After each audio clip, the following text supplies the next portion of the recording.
Hello students, my name is Uday Kumar. I am lecturer in mathematics in Government PU College, Bangalore. And in this video, I am giving the explanation about the exponential and logarithmic function.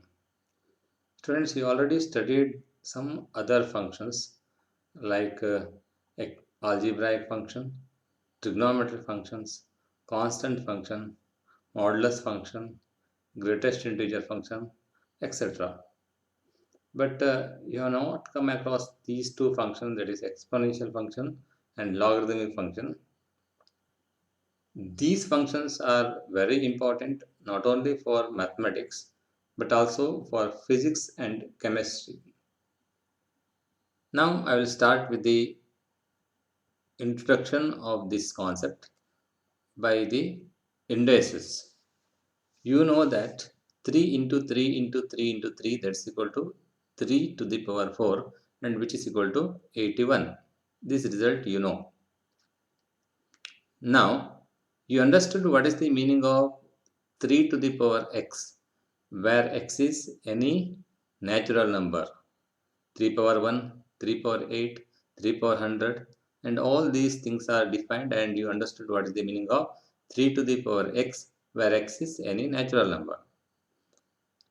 Further, if a is any real number and a into a into a into a n times is represented by a power n, and this is read as a is raised to the power n, or just briefly a raised to n.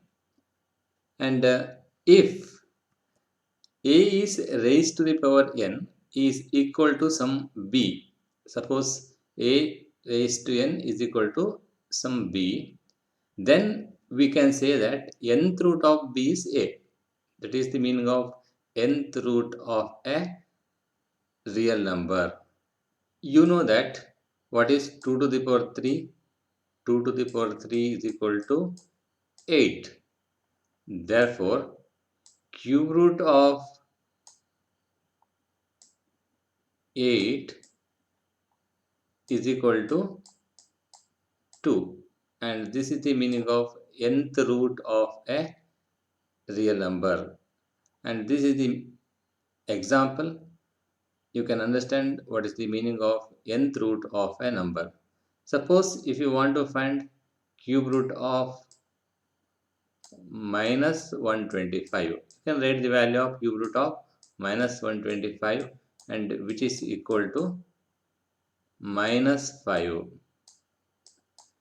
That is, nth root of b is denoted by like this, nth root of b. Read it as nth root of b, and it is also represented like this, that is b to the power 1 by n. Nth root of b is also represented like this. Now come to the laws of indices. If a and b are any two non-zero real numbers and m and n are any natural numbers, then a power n into a power n is equal to a power m plus n. A raised to m divided by a raised to n is equal to a raised to m minus n. A into b raised to m is equal to a raised to m into b raised to m. A by b raised to m is equal to a raised to m divided by b raised to m, and a raised to m raised to n is equal to a raised to mn. These are the laws of indices, and which is required for analyzing the logarithm function. Note these things.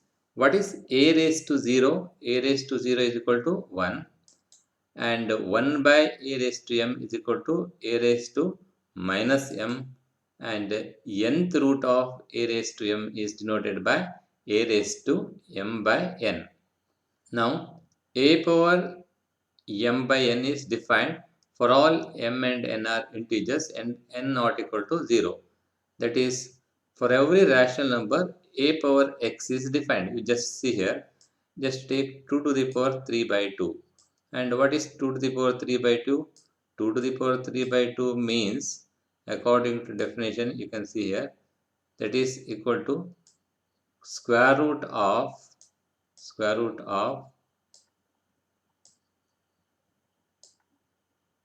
2 to the power 3. And what is 2 to the power 3?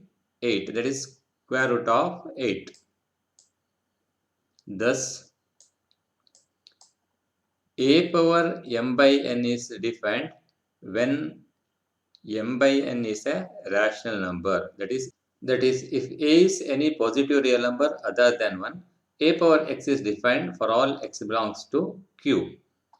Now, the laws of indices also holds for the rational number. Whatever the laws we have stated earlier, that also holds for the rational numbers. Now, what is 2 to the power root 2? Can you tell the meaning of 2 to the power root 2? It is difficult to tell now. You can understand what is 2 to the power x, where x is a rational number. But when x is irrational number, what is the value of this? That is, what is 2 to the power x when x is irrational number? To define this, we will introduce a new function, and that is like this. Let us consider a function y is equal to f of x is equal to 1 plus x by 1 factorial plus x square by 2 factorial plus x cube by 3 factorial plus x to the power 4 by 4 factorial plus so on infinity, and let us call it as e power x. Here what is e? That let us get the value of e after defining this, and e is some notation, just let it be some notation. We call it as e power x. And what is e? And let us get the value of e like this. First let us find e power 0. That is, what is e power 0? E power 0 is equal to 1. Just put x equal to 0 here. You get e power 0. In the right side, it is e to the power 0. Left side, if you put x equal to 0, second term onwards, everything will become 0. And you will get e to the power 0 is equal to 1. Now, let us find the value of e. And what is e? E is equal to, according to definition, e power 1. E means e power 1. E raised to 1 is equal to, if we apply this series, we will have e raised to 1 is equal to 1 plus 1 by 1 factorial plus 1 by 2 factorial plus 1 by 3 factorial and so on. And 1 factorial, you know that that's equal to 1 by 2, 1 plus 1 plus 1 by 2 plus 1 by 6 plus so on. And it is approximately equal to 2.71828. This is the approximate value, not exact value. And here the digits continue like this and it never ends. Okay, and it is an irrational number. Okay, this e is an irrational number. E power x is defined like this. This is one exponential function where the base is e. Now, e power x is always greater than 0. The reason is, when x is positive, anyhow e power x is always positive. When x is negative, it will become, you can write it as e power minus y, where y is some positive number. That is equal to 1 by e power y, and which is also positive. Therefore, e power x is always greater than 0. You remember this result. Now, therefore, we can understand the domain of the function is R. E power x is defined for all real number, and the range is 0 to infinity, because it cannot be 0 and it is always positive, and that's why the range is 0 to infinity. Remember the domain of the function e power x and the range of the function. Domain is real number and range is 0 to infinity.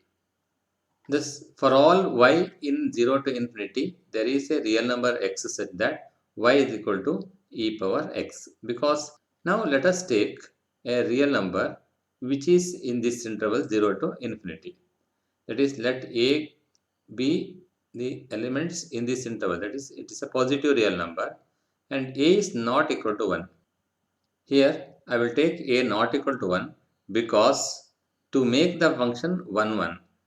Therefore, if a is equal to 1, you know that 1 power anything is 1. That's why for all x it maps to 1 only. Then the function will not become 1, 1. That's why I'll take a not equal to 1. And if a is a positive real number and not equal to 1, and now let a is equal to e power b, where b is in R, because you know that for all the elements in this there is a b in the domain such that a is equal to e power b. Now you define y is equal to a power x. What is a power x? A power x means what is a? What is a? A is e power b. And if you substitute a is equal to e power b here, you will have e power b power x, and that's equal to e power bx. And you know the definition of e power x. And e power x bx is also defined.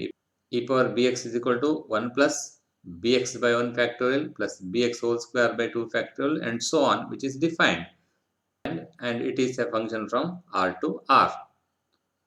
Thus, we have the function y is equal to a power x, and while defining itself, I have taken a not equal to 1 because to make the function 1 1 and on 2, and a is greater than 0.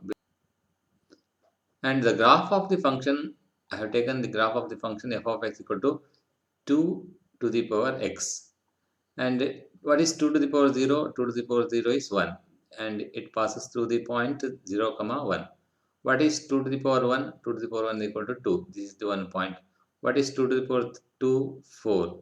What is 2 to the power 3? 8. And what is 2 to the power minus 1? 1 by 2.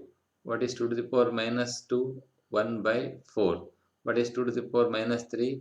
1 by 8. And like this, the value of the function becomes smaller and smaller, but it never becomes 0. Okay, it is approaching 0, but never becomes 0.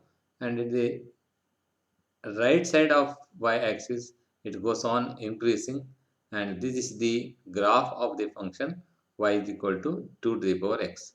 And if similarly, you can take 3 power x, 4 power x, or even root 2 to the power x, it is defined.